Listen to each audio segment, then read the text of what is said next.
আসসালামু আলাইকুম বন্ধুরা, কেমন আছেন সবাই? আশা করি সবাই ভালো আছেন। আসিফ এগ্রো খামারের আরো একটি ভিডিওতে আপনাদেরকে জানাই স্বাগত।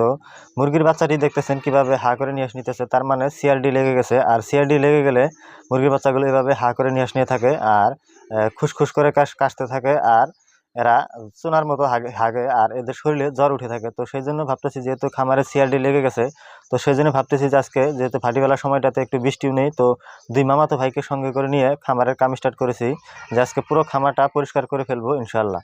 তো যাই হোক, দুই মামাতো ভাইকে সাথে নিয়ে কাম শুরু করলাম।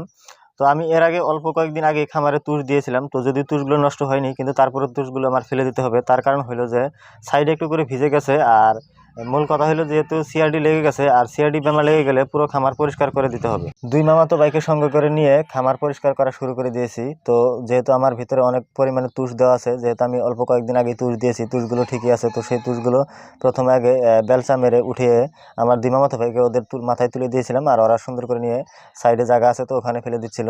আজকে ওরা দুই মামাতো ভাই না থাকলে তাহলে হয়তো আমার খামারটা আজকে পরিষ্কার করা হতো না, যেহেতু এখানে অনেক পরিমাণে কাজ আছে, যেহেতু অনেকগুলো তুষ এখানে দেওয়া আছে, আর পুরো খামারটাতে স্প্রে করতে হবে। যেহেতু দানার ট্যাঙ্কি আছে, তারপর পানির ডিঙ্কার আছে, তো এইগুলো ধুয়ে দিতে হবে। তো সেইগুলো নিয়ে একা করতে গেলে দেখা যাবে যে আমার সময় হবে না, এর আগেই সন্ধ্যা হয়ে যাবে। তো সন্ধ্যা হয়ে গেলে আবার যেহেতু মুরগির বাচ্চাগুলোকে বাইরে রাখা যাবে না, এদেরকে আবার খুব সকালেই মুরগির খামারের ভিতরে ঢুকে দিতে হবে, কারণ অলরেডি যেহেতু সিআরডি লেগে গেছে, শরীরে জ্বর সর্দি হয়ে গেছে। তো সেই জন্য যত সকালে পারা যায় যাতে ভেতরে তুলে দেওয়া লাগবে।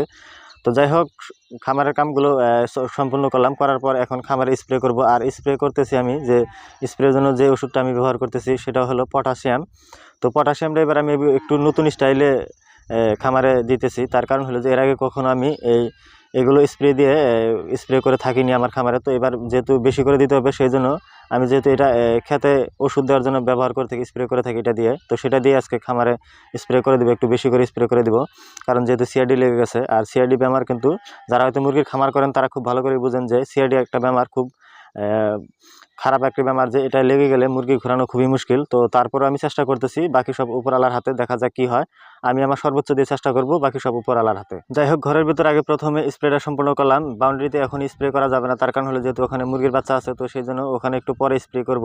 তার আগে ভাবলাম যে যেহেতু ডিঙ্কারগুলো শুকাতে হবে, যেহেতু এদিকে খুব একটা বেলাও নেই, তো বেলাও এদিকে চলে যাচ্ছে, তো সেই জন্য ভাবতে যে আগে ডিঙ্কারগুলো আগে পরিষ্কার করে নিই। তো সেগুলোকে আমি ধুয়ে দিচ্ছিলাম, আর আমার যে দুই মামাতো ভাই আছে ওরা নিয়ে পটাশিয়াম দিয়ে আমি পানি মিক্স করে রেখেছি, তো এটা দিয়ে ধুয়ে ওরা আবার নতুন করে শুকিয়ে দিচ্ছে।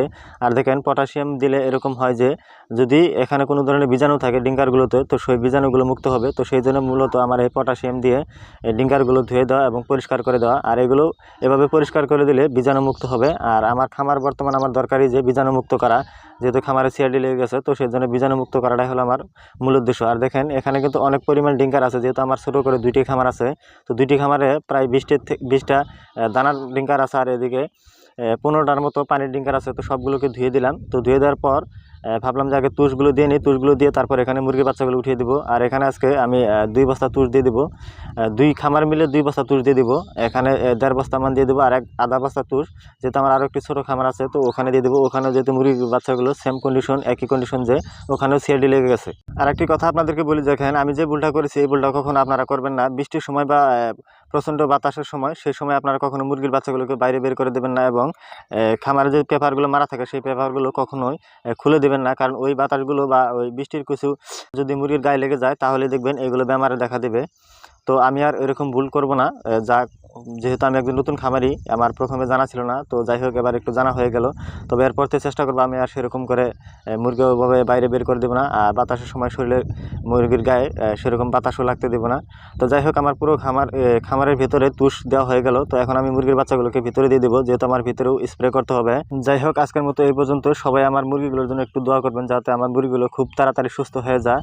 আর আরও একটি রিকোয়েস্ট করবো আপনাদের কাছে, যারা এই পর্যন্ত আমার আসিফ এগ্রো নামের ইউটিউব চ্যানেল এবং ফেসবুক পেজটি ফলো এবং সাবস্ক্রাইব করে রাখেননি, তাদেরকে অনুরোধ করবো প্লিজ আমার আসিফ এগ্রো নামের ইউটিউব চ্যানেল এবং ফেসবুক পেজটি ফলো এবং সাবস্ক্রাইব করে রাখবেন।